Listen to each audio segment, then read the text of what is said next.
Hello, my bookish lovelies, Kira here, and today I've lost my mind. This is what being inside for long periods of time does to a person. So, we have another readathon going on, and it is the Reading Rush stay-at-home readathon that goes from the 16th of April into the 19th of April 2020. It's only a 4-day readathon, so the prompts are pretty straightforward, but I'm really excited because there's all these readathons going on right now and I have to have all the distractions. Not that I don't have enough to read this month because I decided to do all 12 of the owls, but I'm actually making good time with those, so I was just like, well, maybe I can fit some more stuff in here because, why not? Why not see what happens? Hopefully I'll get to it, but why not just, try and hope for the best? So that's what I'm probably going to be doing this weekend. I'm just going to be trying to read a few things. But there's also a tag video to go along with this, so I'm going to do the tag video and then I'm going to discuss what I'm reading for the TBR. Okay, so for the tag, it says, for the first question, how is your reading going while staying at home? Well, I've only actually been pretty much at home since April 1st, and so far, because I actually get bored very quickly, so if I don't have things that mentally stimulate me, I will go absolutely crazy. Not that I haven't gone a little crazy already, but I I've already read 9 books this month, which is actually a lot for me. Usually I don't have time to read that many books. I had some time. So in order to keep myself at least somewhat sane, I have been binge reading books, one book after another. I really haven't given myself any breathing room in between them. For the first few months of everything going on, well, I guess it was the first couple of weeks or month or so that things were going on, probably the entire month of March, I really didn't get a lot read. I was very stressed out. I still am very stressed out, but now that I'm home a lot more, I'm able to kind of compartmentalize a little bit better. So it's been a little bit easier for me to sit down and read. There's still times where I get really swept up in everything that's going on. I get swept up in the news stories and the things that are being discussed on Twitter and seeing all of these terrible things going on. But it's been a big help for me psychologically to actually be in the house for some of this, and I'm very fortunate that I have a job that allows me to do working from home. So I feel very fortunate for that. I don't have to worry about commute times or anything like that right now. So that's pretty much how my reading's been going. The second question is, where have you been reading at home? Which, my favorite place to read is actually in my bed, propped up with pillows, just really comfortable. Sometimes I lean back a little bit, but I have tons of pillows, and so for me, the most comfortable place to read is in my bed. Best book you've read during isolation, which is the third question. It's kind of a toss-up, actually. So I read Monstrous Volume 4, which I love that comic book so much. It's amazing. Hold on. Let me get it. It's right here. Monstrous Volume 4, which I love this series just so much. This was the first read I did for the month of April, and I can't tell you that I am gnawing at the bit to get my hands on Volume 5, which is not out yet and will not be out until September. And I don't like to buy the individual comics. I like to wait till there's full volumes out because I feel I get so much more in them and it's a larger chunk of story. I would definitely not be satisfied at all if I were to buy the individual little chapters that they come out with in between. Now, I have been reading a few romances here and there in between. I read a wide variety of books in general because it keeps me interested, it keeps me engaged, and it gives me a variety, which also keeps me engaged and keeps me reading. So the other book that I really loved is The Younger Man by Carina Hale. This has actually got an age gap. He's 24, she's 40. It's actually a sports romance that takes place in Madrid, and she's working for the Real Madrid. And it's very steamy, but it's kind of got one of those forbidden romance tropes, but it's so well done because it was never overplayed. And the relationship never at any point felt very forced. It felt very natural. I've never actually read a sports romance before, but I loved it. And it wasn't the sports element that really got me. It was the dynamics of the relationship.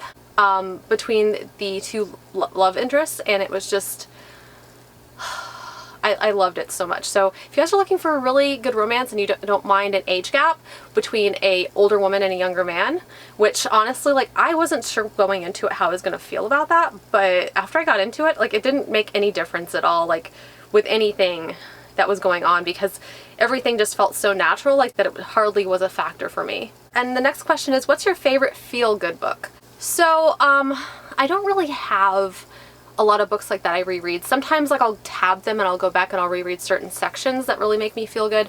But what I usually go to as that's like my kind of like my feel good is either, like, I have two extremes. Like, either I go with the really dark, really heavy emotional stuff that kind of takes me out of like where I am and kind of like sucks me into somebody else's problems, or I read something else, like a romance, like that's super light, you know, just fun, steamy, and that kind of takes my mind off things too. So I'm usually one extreme or the other. Like, I never usually just ride the line. Like, it's just, you know, like, and I usually alternate. So like right after I've read something like that's really, really heavy, because I feel like it's just very cleansing for me, like, to be able to read something like that heavy, because I usually end up finding out more things about me personally from these very dark books. And then when I read the light stuff, it gives me like such a wider contrast, and I tend to appreciate each genre like quite a bit more, simply because like they're so different and so extremely different that I get to experience both of them in all their beautiful arrays of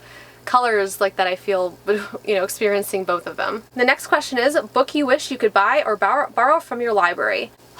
The Cerulean Sea by T.J. Klein. It's one I've had my eye on for quite a while. It just recently came out. There's also The Memory Police by Yoko Ogawa, and that one I've also been looking at for quite a while. I think The Cerulean Sea is more of a fantasy. Like, I read the synopsis a while back. I honestly, like, I've heard there's been a few people around YouTube that have been reading it, and they all seem to like it. So I've been dying to get to that one. I try not to read synopses, once again, too close to the time that I pick up the book, because I don't want to be ruined, because sometimes synopses give away major plot points, and that's not something I'm about. I like to be surprised. And then The Memory Police, I believe, is more of a science fiction, which I love both of those. So since I am not going to be able to find like those locally, I probably will just go ahead and I'll probably end up picking them up, because I'm just dying to read them. Author you want to shout out during this time. So I'm going to go ahead and shout out the author that I'm reading right now, because this book is a mammoth book, but I think I'm finally starting to get into it.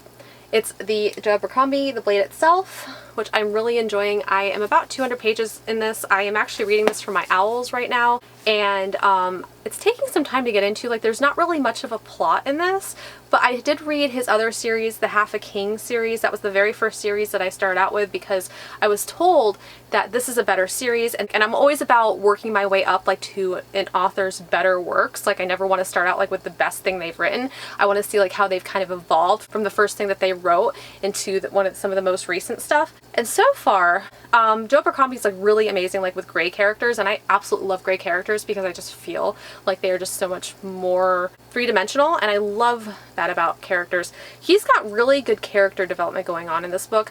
My favorite character so far is Glauca, who's actually an Inquisitor, and he's had like a really dark past. He was like beaten really badly, so he's kind of crippled, and all of his teeth are gone because like they tortured him while he was there. But he seems like he's got like a lot of like background, and I feel like he's got like a lot of dimensionality with everything. And coincidentally enough, because this book doesn't really have, I really haven't gotten to the plot portion of this book yet, even though I'm about 200 pages in. Like, we're still developing everything and still setting everything up, because this is a 3-book trilogy. But the characters themselves are amazing. So I'm going to shout out Joe Abercrombie for giving me some company, or feeling like I have some company with these characters, because a lot of them feel so three-dimensional while I'm stuck in the house. So I'm gonna go ahead and shout him out, because his character development is like on point. Alright, so the last question is what is your reading rush TBR? And there are 4 prompts for this. Now, I'm gonna start out with 2 books, because I don't know how many I'm gonna get to. I've been reading a lot of books. Like, sometimes like I average a book a day. I'm not really sure what I'm doing this weekend. And if I have time to spend time with my family, then I'm gonna spend time with my family. But I also still want to participate in the readathon, so I picked a couple of books, and if I happen to get to the third one, because I'm going to be reading these books, I picked a few really short books along with the blade itself, so I want to be able to go back and forth comfortably between those two. So I picked up a lot more of contemporary readings, because when I'm reading a fantasy, I like to alternate it with a contemporary. There are 4 prompts. Is read a book with a house on the cover, and read a book in the same room the whole time. So for that, I'm going to pick In the Dream House by Carmen Maria Machado. And this particular book is about a female-female romance, but it's an emotionally abusive relationship. And when I was first hearing about this book, that was the thing like that kind of sold me on this, because you don't normally hear like that kind of dynamics along with an emotionally abusive relationship kind of entering into the mix. So it really made me curious to know about that. I mean, honestly, like this looks like it's going to be fairly quick. Like the writing is slightly small, but it doesn't look like, it looks like there's like a lot of pages like that are like maybe like even a quarter to half of a page, and I think this is going to be very quick. But this was the only book I could actually think of like that I wanted to get to soon that had a house on the cover, and it actually serves for the 2 prompts, which is house on the cover and sit in the same place the entire time and read a book. So okay, and then the next 2 questions is read a book set somewhere you wish you could go, and read a book that will make you smile.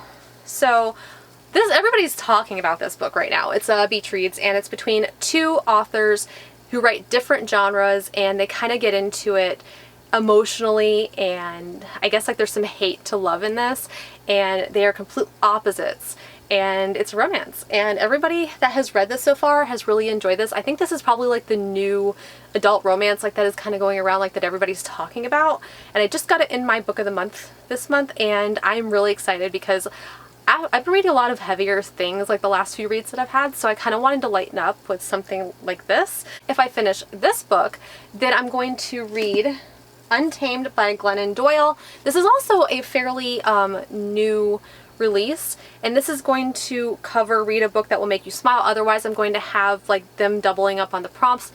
If I can get to this one I believe is more of a memoir. It's more of a nonfiction. It's kind of like this woman finding herself. Like she has spent her entire life trying to please other people, and she's kind of lost sight of herself in doing that. This is a book where Glennon Doyle gets sick of catering to everybody else and finally decides that she is going to cater to herself and come into the person like that she wants to be rather than what everybody else wants her to be. And when I first heard about this, I was like, okay, well that kind of sounds like, you know, I've heard about that before. But I read the first little bit of this. They usually have like the first sample on Amazon, which I did. And I was blown away. Like I thought it was really good writing, and like even like I read the first paragraph, and that's really like that's really all it took for me. So I'm really hoping to get to this one soon, because I really feel like this one's going to make me happy, because I always love books about female empowerment and coming back into yourself, and you know, like not pleasing anybody, like doing what makes you happy. And I feel like those books make me happy too, because like they give me a lot of courage, and they give me a lot of, you know, insight into coming back to myself. And so like this is why I picked this book for a book that will make me happy. Of course, with this one, the location would be Beach Read, because beach. We miss the beach. I miss the beach big time. And the fact that I live in Florida and can't go to the beach right now makes me very sad. But that's part of social distancing, and it's for the greater good right now. So I'm going to be staying at home this weekend, and I'm going to be doing some reading. I hope you guys like this video. If you guys like this video, hit the little like, hit subscribe, hit the little bell icon if you guys want to receive emails every single time I post.